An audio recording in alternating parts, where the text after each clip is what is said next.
When did you first run for this position, and what made you decide to run? Well, it's interesting. It was a convergence of a number of things. Where I was in a career before, my involvement with town government, and the fact that the then treasurer collector Diana Asanza was departing. She was moving out of town. And, her husband had a new job, so they moved to Maine. So basically vacated the position.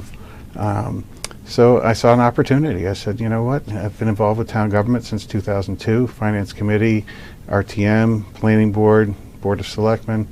And I felt I had the experience and the knowledge to jump into the job and run for it, and I ran for it, and I won. So I've been very fortunate since 2012 to have this position. I've been elected 3 times now.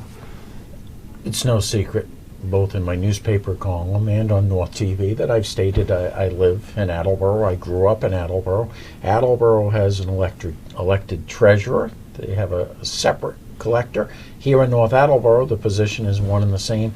Is that common, or is North Attleboro unique? Actually, Attleboro is more unique Really? to have a separately elected treasurer and a separately elected collector.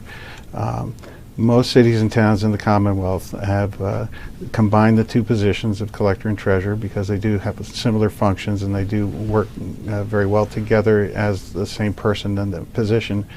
And probably, I guess about 80 to 90% of those treasurer collectors in the Commonwealth are appointed. It's very few are still elected. And there's pros and cons, there's pluses and minuses. You have undue influence by certain members of the executive or the legislative branch of the town or city government that could fall on an appointed person. So elected has its ability to rebuff issues that might be undercurrents of your job depends on my approval and so forth. But on the other hand, we need professionals in these positions. These are too important, especially as the dollars go larger and larger, to have professional people managing the monies of the cities and towns. So you need this position, in my opinion, as an appointed position. The decision to write off taxes. Get back to the write-off, yes. Who makes that decision? I know North TV has an auditor, and they come in and, are you going to be able to collect this? And, you might take one a look at that. Does the town have a similar relationship? Does the town get audited?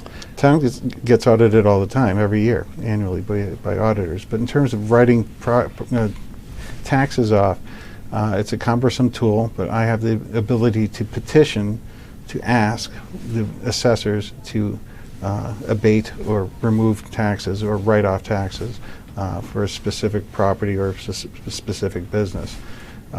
It's a very involved process, and I have to, again, get all my ducks in a row and provide all sorts of documentation. So it's cumbersome, and it's cumbersome for a reason, so that it can't be casually done.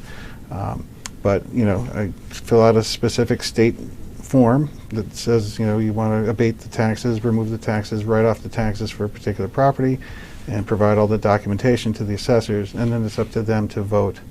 North Attleboro's Assistant Auditor, Sheila Scaduto, details the steps the collector needs to take before assessors would even consider granting an abatement. The collector would document, there's a form that needs to be filled out by the collector, documenting the location of and I know you're talking about personal property tax, right? Yes. Of the personal property, the name of the business, the fiscal years that the collector is requesting that be abated as personal property uncollectible, and the method or reason for the collector determining that it is uncollectible, and the attempts that the collector has made to collect on that particular personal property. He would submit that to the Board of Assessors, and the Board of Assessors has 30 days, I believe, on which to act, whether to grant the abatement, or to deny the abatement. So if they grant the abatement, no other level of town government has to weigh in or give approval? Correct, because the collector has already determined that the personal property is uncollectible. Assessors are also responsible for determining the amounts that need to be collected. Well, it's interesting. People come to me in my office and say, you know, oh, you're charging me too much for taxes. My house isn't worth that much, and so on and so forth. I have to remind people that I just collect the taxes. I don't set the tax rate. I don't assess your property. I'm not the one that created the list that I go by. The assessors create the tax list. They call it a commitment, and they send the commitment to me every time they commit new taxes.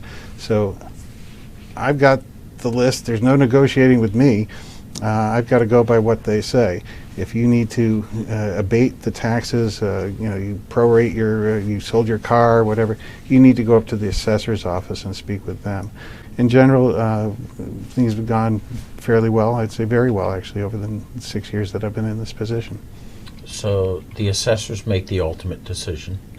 Correct. Or do selectmen play any role? Does RTM play any role in that? None. No, it's just... So there's no articles before RTM to write off taxes or things like that? That's correct. Chris, I've learned so much about the role of the treasurer, the tax collector here in the town of North Attleboro. I thank you very much for taking us behind the scenes. Thank you, Peter. My pleasure.